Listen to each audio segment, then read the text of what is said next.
Hello and welcome to Special Cancer Update number 162. It's Wednesday morning, it's just before I'm meant to start work, and this is how difficult it's been for me to find enough time to do these videos now that I'm back working full time. But I've got up a little bit early. Wednesday morning is looking lovely, the weather outside is beautiful, so let's get on with it. Here's our agenda. So the first thing is my t-shirt. So today's t-shirt is poison because, well, you work out for yourself, but I think there is some poison going around in the world at the moment, which is a shame.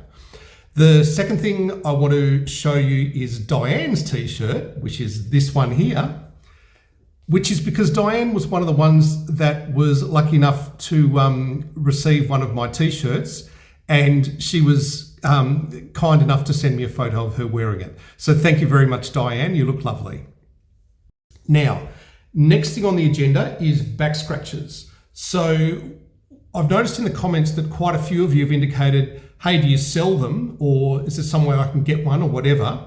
Noel and I have had a talk, and what we've decided to do is we're going to make quite a few of them, but we're not going to sell them. We're going to give them away to you, sort of on the understanding that you'll make some kind of donation to a charity that's meaningful for you.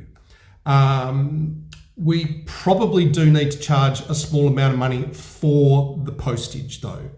So if you remember, there were two sizes of back scratches that we made. We're probably going to end up making the smaller form factor just because they're easier to post. I do promise you though that I can get right down, well below my my scapulars with those.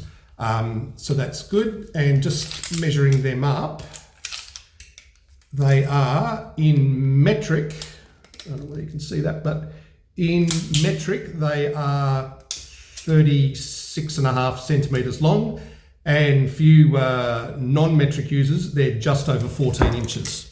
So we'll probably go with that form factor there, and that'll be that.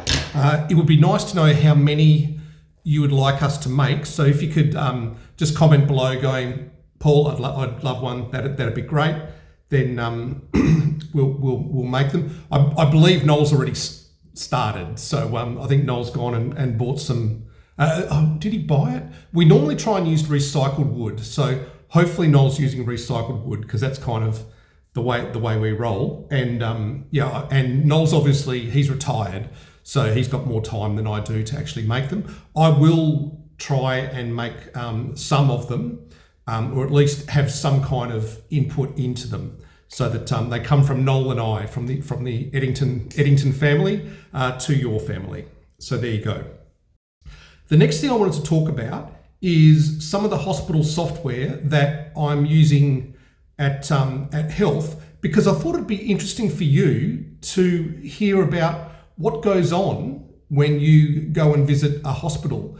The software that HSS supports within the WA Health Department is, and this is the real figure, 1,400 different pieces of software. And of those pieces of software, and I'm the guy now doing this, I can tell you so far there are 119 separate disaster recovery plans for, sorry, that's not the plans are more than that. There's 119 versions of that software, so 119 out of 1,400 that are what we deem class 1 or class 2, which means basically the health system goes into, I won't say chaos, but is severely degraded when that piece of software isn't working, and they have to go into what are called downtime procedures, which a lot of the time involve a pen and paper, would you believe? Because that's what we have to go back to when something goes down. So the first two pieces of software I thought I'd tell you about are sort of where it all starts. So the first one that we use is called WebPAS. Now, no matter what hospital you go to anywhere in the world, they will be using a PAS. Now, PAS stands for Patient Administration System, and ours is called WebPAS because that's what the vendor called it. And what it does is it stores your demographics. So imagine when you walk into a hospital, the very, very first question they ask you when you go up to the administration desk is, could you please tell me your name, your address, and your date of birth? Now, what they're doing there is looking you up in the PAS to find a record of you having been there before. Now, if you haven't been there before, they're going to have to register you as a new patient because you're not in the system, but that's fine. And when they do, if they find you, they're going to say, can I just check your mobile number and your next of kin? Okay, so the first 3 bits of information are to identify you, and the next bits are because they change so often that we like to just check them. That's not to say you can't change your name and you can't change your address, but you definitely can't change your date of birth. So those are the information they use. And WebPAS is the core of it. It all starts with WebPAS. It's the first piece of software that is used when you walk in the door. And here we need to get familiar with the concept of source of truth. Now, there's so much data that we store within a hospital system that you have to have an understanding of where do I go for the source of truth of this. And the PAS is the source of truth for your demographics. So if I want to know absolutely certain what your date of birth is or what your current name is or your current address or whatever, I go to the PAS, okay? That's any information that is in a separate system, that's fine. The separate system will need to know these various things about you, but the source of truth for it is in the PAS. It'll become clearer when you know a few more other systems. The next one I want to talk about is EDIS. Now, EDIS stands for Emergency Department Information System. So EDIS is the source of truth for those occasions of service, or OOS, that have occurred when you've come into an emergency department. Okay, so imagine you've turned up, you've broken your arm. Okay, so you go up to the desk and they put you through the PAS. So they go, okay, I know your name and your date of birth and your address and your mobile number and your next of kin. Right, you need some help. So go into that room over there, and there's a bed in bay 18, and the nurses are gonna work on you. I know there's a waiting room first. I'm just getting to the exciting bit. Now, and here's that thing of source of truth. So the source of truth of you as a person is in the PAS. The source of truth of what happened to you on this day during this occasion of service is in EDIS. It's in the Emergency Department Information System. And by putting them together, you can work out who they are and what happened to them in the ED. Do you follow?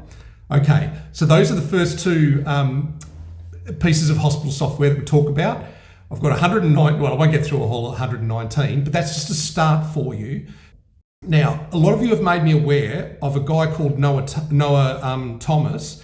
He's on a YouTube channel called Big No No. He's got, I think it's 167,000 followers, and he's got over 1,000 videos loaded. So he's quite well known on YouTube as a fitness guy, from what I can tell. And just recently, he's unfortunately come down with stage 3 appendiceal cancer. Now, I've been trying to make this video for over a week, and every time I start getting my stuff together, he pumps out a new video because he's pumping out about one every second day. So I was going to try and answer his questions as he goes, but I can't keep up with him. So I'm just going to give you some stuff I've put together from his last sort of, I've watched him, I think, from day 39 post-op onwards, and I've kept up with him. So just to very briefly tell you, stage 3 appendiceal cancer, he's had a right hemicolectomy.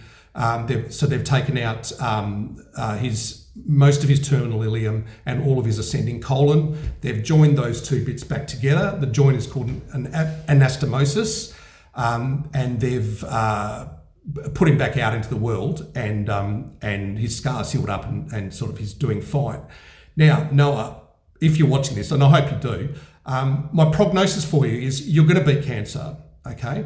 Now, you and I are going to disagree on why you've beaten cancer, but that's fine. I'm going to leave that alone. I'm not here to pick a fight with you. My prognosis for you is you're going to make it. And the reason you're going to make it is, firstly, you're stage 3, not stage 4. Secondly, you've had the correct surgical operation. That right hemicolectomy is exactly what you needed with stage 3, because they've removed the macroscopic tumour cells at that point. I wasn't able to find, and maybe you did talk about it, maybe you didn't, but I didn't find anything that showed me where you talked about the discharge summary that you would have got from that surgery. And the really important bit of information I wanted to hear was your appendix intact or ruptured, basically, okay?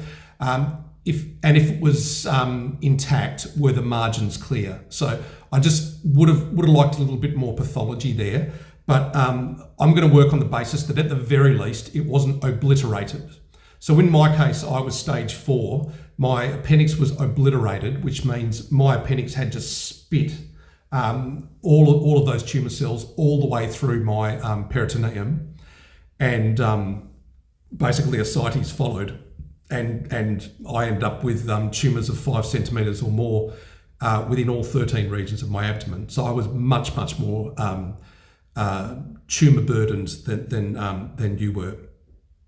So so you've had the correct macroscopic surgery, and I understand you're now doing some chemotherapy, and whether it's alternate chemo or whatever, the one thing you're doing that's great is you're closely monitoring it. And because you're closely monitoring it, I believe one of the chemo agents that you're going to end up using will in all likelihood kill any remaining microscopic tumours. And I believe you're going to make almost full recovery. There's only going to be 2 things that you're going to need to monitor going into the future. One is your B12, because you may or may not have enough terminal ileum to process B12, because it's the terminal ileum where B12 is synthesized. The other thing is you may have loose stools, because terminal ileum is also where bile acids get neutralized. And without that, you're going to be sending bile acid into your large intestine. Your large intestine is going to get upset with that, and it's going to push water inside of your large intestine and throw that towards the exit door, which is going to result in diarrhea, basically, or at the very least a looser stool. So you might have to do something like take Imodium, which is what I take, or because you're in the US, you can also take tincture of opium. Which I can't take. That's not legal in Australia. But Imodium is working out just fine for me, because it slows down the process. It allows the gut more time to pull out fluid, and that's fine. And if that hadn't have worked, there's things like Questran, which is specifically designed for bile acid malabsorption, that would have worked. So I think that's how things are going to turn out for you. But you and I are probably going to disagree on what cured your cancer, okay? I think that's where we're going to differ, and that's cool. People have different opinions on different things. I do want to correct you on one thing and not blame you, because I was told exactly the same thing as you when I was first diagnosed. I was told this is a 1 in a million cancer. And I think I even told my viewers it's a 1 in a million cancer. Now that I've had time to do more research, that's actually out by a factor of about 750. So let me bring up a graphic and I'll go through it with you. Now this graphic has come from, so I'll go right over to the side. So that's the whole screen grab there, including the URL. ACPMP is a Pennsylvania organisation, and let's just read it out. How common are appendix cancer and PMP? Estimates vary, but all tend to be within the category of extremely rare. PMP was once thought to be diagnosed in about 1,000 people worldwide per year. In other words, the lifetime odds of being diagnosed with PMP were thought to be about 1 in a million. However, specialists now believe it is more common than once thought, closer to 1 person diagnosed per 500,000 people per year. Recent research has found the incidence of PMP is estimated to be 3.2 people per million diagnosed per year. Recent research indicates that the incidence of appendix cancer may be as high as 10 people diagnosed per million per year, taking into account all of the various types of appendiceal tumours. The number of reported cases has increased over the past decade, but it is not certain whether incidence of appendix cancer is actually increasing or the rate has changed due to likely misdiagnosis or misclassification in the past. Now let's go through that. So you and I were both told it's a 1 in a million per lifetime occurrence. It turns out it's around about 10 in a million per year for your roughly 75 years of life, if we take a worldwide average of life expectancy. So 10 times 75 is 750. So what we were told initially is actually out by about a factor of 750. And you'll notice that PMP is estimated at 3.2 per million per year, because appendiceal cancer is basically stages 1, 2, 3. And when appendiceal cancer becomes stage 4, it becomes pseudomyxoma peritonei or PMP. So by definition, there must be much more people get appendiceal cancer than get PMP. So if we look at the figures and do some mathematics, given that the world population is roughly 8 billion people, so if we do that, 8 billion divided by 1 million times 3.2 equals 25,600 new cases per year for PMP. And if you do the same mathematics for appendiceal cancer, 8 billion divided by 1 million times 10 equals 80,000 new cases per year. So even though it is extremely rare, when you multiply it by the population of the Earth, it turns out to be still actually quite a large number, which is why there is some really good research going on, because actually there are actually quite a few people, thousands of people per year that get it. And as time is going by, that is allowing us to get better and better at treating it. The next thing I wanted to cover is the difference between goblet cell adenocarcinoma and signet cell carcinoma. Noah and I actually have exactly the same pathology, which is goblet cell adenocarcinoma. Noah caught it at stage 3, I caught it at stage 4. So why is it called goblet cell? Well, have a look on this pathology slide here. Now, can you see a wine goblet? Yeah, okay. That's the reason they're called goblet cells. They look like goblets. And similarly with signet ring cells, that is a signet ring cell, and that is a signet ring, okay? They look like signet rings. So both goblet cells and signet ring cells are named based on other things that they look like, okay? So that's all relatively quite easy.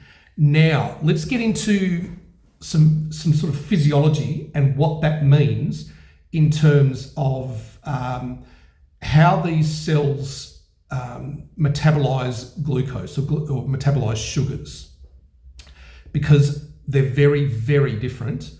And let's have a look. So this is goblet cell, and you can see there what I actually typed into Google. I typed in, do goblet cell adenocarcinomas show up on PET? And the answer is, while goblet cell adenocarcinomas can sometimes show up on a PET scan, they are not typically very avid on standard FDG PET. And FDG, it's something like fluoroxodeoxoglucose. I'll write it down the bottom, but it basically is the type of specific sugar. PET, due to their low glucose metabolism, and may require specialised PET tracers like FAPI-PET to be reliably detected, especially for smaller or less aggressive tumours. A biopsy is often needed for definitive diagnosis, as imaging alone may not be conclusive. Okay, now later in this video, I'm actually going to show you my PET scan from when I had goblet cell adenocarcinomas riddling my entire abdominal cavity, and there's just one special area, which is the first part of my ascending colon, where you can actually see it. And bear in mind, I'm late stage 4, riddled with it, completely full of it. And you can just, well, you can see it, right? But what that shows is these things do not metabolize sugar quickly. That's just not how they work because they grow slowly. If we instead put into Google, do signet ring cell adenocarcinomas show up on PET? The answer is yes. Signet ring cell adenocarcinomas can show up on PET scans, but the sensitivity of the scan depends on the type of PET scan and the stage of the cancer. Now, the reason for that is signet ring cells metabolize sugar quickly, okay? That's how that works. So what that indicates to you is sugar, or for example, fasting, so that you don't have don't have any basically sugar in your bloodstream, your ketones from fat. That is not going to help you stave off goblet cell adenocarcinomas. Okay, so the whole idea that fasting prevents cancer is too broad of a statement. Fasting will help you with some cancers. It won't help you with anything that metabolizes sugar slowly, okay? And goblet cell adenocarcinomas are one of those that metabolize slowly, right? And in Noah's case, Noah was actually on a fast when he discovered that he had cancer. So if you need any proof that fasting will prevent all cancers, then there it is with Noah. He's been fasting for ages and was on a fast when he was diagnosed, okay? It will help you with things that metabolize sugar quickly. It's not going to help you if they metabolize sugar slowly. That's just how it is, okay? Now let's go to my personal PET scan report to follow this through, okay? So here we go. Clinical details. 52-year-old male presents with ascites. CT abdomen showed omental thickening without obvious primary. CA19-9 was 3,900. The PET CT scan was requested for staging. Technique. The PET CT was acquired from the skull vertex to mid-thigh 60 minutes after the intravenous administration of 299 megabecquerels of F18 FDG. F18 and FDG is actually two acronyms that mean exactly the same thing. It means, I think it's fluorodeoxyglucose. I'll write it down on the screen. And the 18 is just the version of it. It's an 18, it's part of it. The patient's blood sugar level was 5.5, is that millimoles per litre, I'm guessing? The CT component was acquired for attenuation correction only. Comparison to a CT scan dated 2nd of May 2023, and the findings. So head and neck, physiologic metabolic activity is observed in the brain and upper aerodigestive tract. There is no hypermetabolic lymph nodes identified in the neck or supraclavicular regions. Now, your brain is the one organ in your body that cannot do without sugar, okay? It is absolutely normal that on a PET scan, your brain will show up massive glucose activity. Your brain processes sugar like crazy. And when I show you my final PET scan, the actual picture, you're gonna see that the brain and a couple of other organs are showing high sugar levels, and that is completely normal. That just means my brain's working, okay? If you had a brain cancer, what you would find would be, there would be specific little spots that are even higher, okay? So as long as the brain is showing even activity, it's not cancer. It's when you see uneven activity in the brain that you'd go, something funny is going on there. Now in the chest, there are no hypermetabolic lesions identified in the lungs or thoracic lymph nodes. Next slide, abdomen and pelvis. There is focal moderate increased metabolic activity in the distal esophagus and gastric fundus, in addition to diffuse mild increased metabolic activity in the gastric body with an SUV max of 4.4. So I was actually having some trouble with my stomach at that point.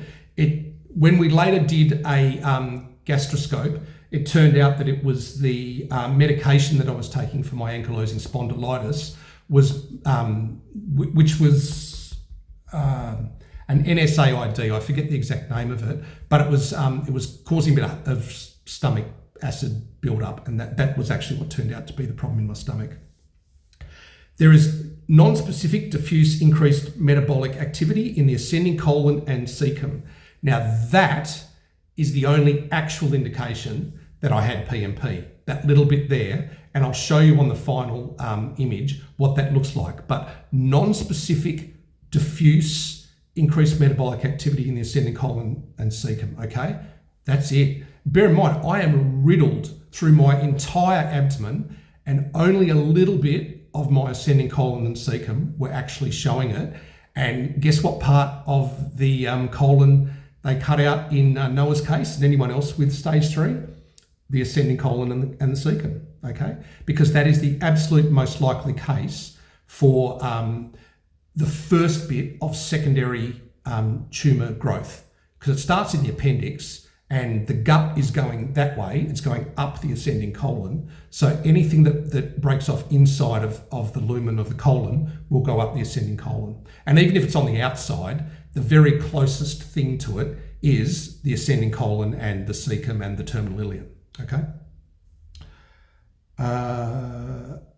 There is mild metabolic activity associated with diffuse peritoneal carcinomatosis and ascites seen within the abdomen and pelvis at SUV max of 2.3. There are no hypermetabolic lesions identified in the liver, pancreas, spleen, adrenal glands or kidneys. This makes me a little bit sad because later on, as it turns out, I had my spleen removed, and it turns out my spleen was actually perfectly healthy.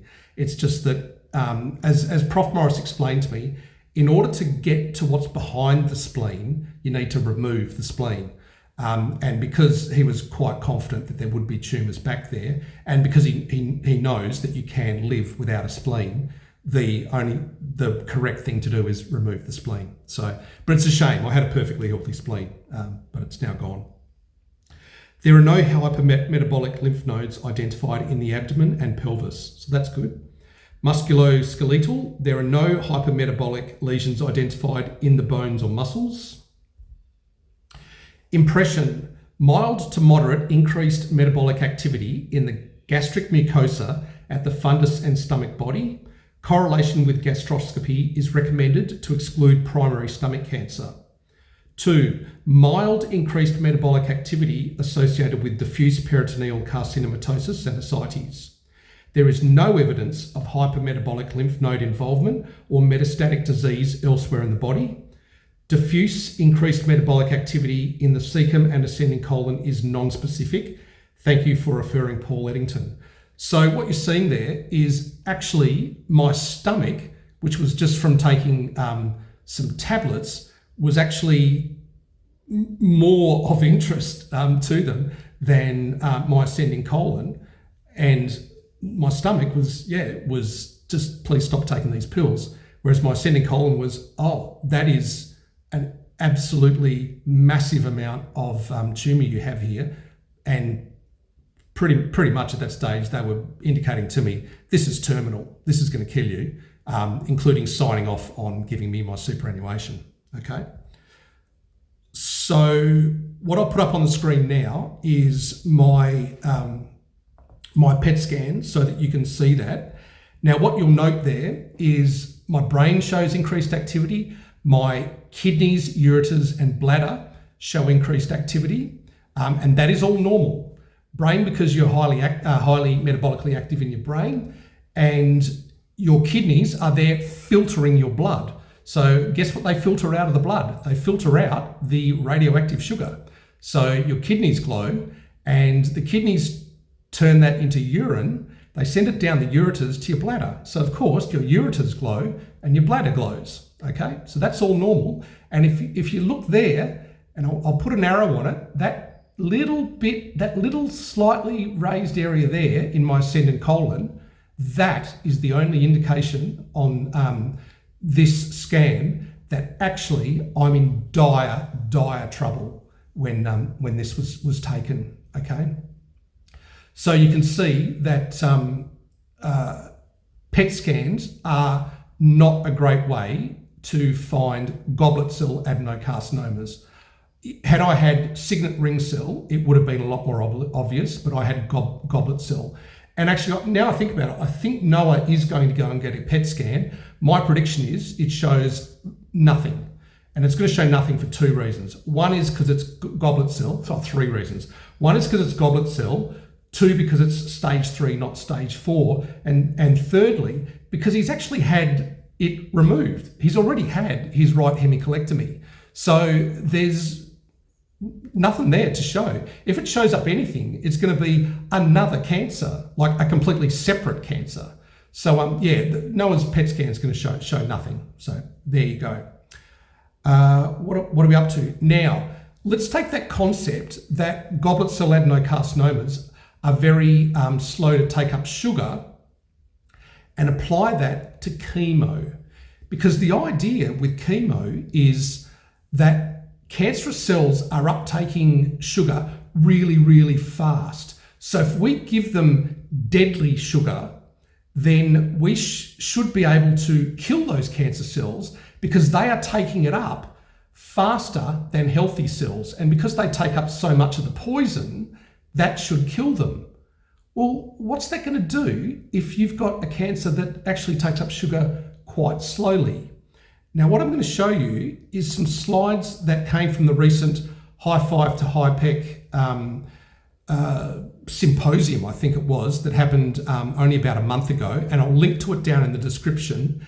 And what I'm about to show you is from this doctor here, Stacey A. Cohen, and it was in a section of the presentation called The Role of Systemic Treatments in Patients with Peritoneal Cancer. And this is the slide that she put up, and I won't go through it in its entirety, but what I want you to notice is on the top left where it says the ORR is 28%. ORR is overall response rate. So what you're actually seeing there is what happens with people that have chemo and then an operation versus people that go straight and have the operation. So the people that have chemo first, and bear in mind, I was one of those. I had 6 rounds of FOLFOX before I had my CRS HIPEC. They get an overall response rate to the chemo of 28%. So 28% get a noticeable and positive shrinkage of their tumours, okay, which is great for them. But it means 72% of people with appendiceal cancer get nothing, and what they definitely got was a big load of poison, okay? And that will do some damage. And in my case, it damaged my nerves, gave me peripheral neuropathy that I still have, although mine is now, 2 years later, just starting to get a little bit better, okay? And the slide is basically showing that 89% of people that had the chemo first end up having, what has it got?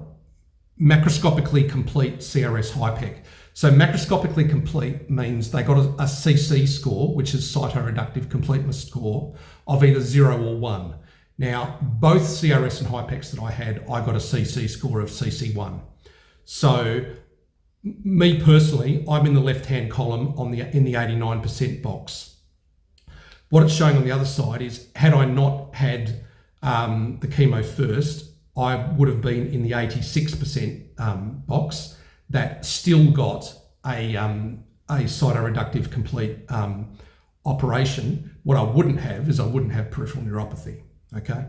So that's what that shows. And the reason that chemo is only effective on 28% of people is because for most of us, the cancer is going really slowly. It's not uptaking the chemo agent anywhere near the concentration it needs to be therapeutically killing the cancer cells whilst allowing healthy cells to survive. Okay, that's just the reality of it. So that's where we're at. Stage 3 versus stage 4. So Noah was at stage 3, so that means it hadn't metastasized outside of his body. So I presume that in his case, his appendix hadn't ruptured. If it had have ruptured, it would have sprayed tumour all through his abdomen. He would have had distant metastases on his liver, on his kidneys, on his bladder, stomach, everything that's in the peritoneum, and that would have been declared stage 4. Now, those of you that are about my age will remember Crocodile Dundee and good old Mick Dundee. And he had a famous saying, and one thing that occurred to me when I was watching Noah and he showed his scar was, mate, that's not a scar, this is a scar. Okay, it starts there and it goes to the top of my pubic bone. And sorry there, I didn't realise my colostomy bag was almost full, but that's life. That's a scar, okay? So there you go. Now, I'm late for work now, so I need to rush upstairs and log on. So please have a great day. Please subscribe and like. Things are going pretty well for me. I hope they're going pretty well for you. So everyone, hang in there. We're getting through our traumas together. You are a fantastic care team. I love you guys. So let's keep going. Thank you from Paul in Perth. See you later. Bye.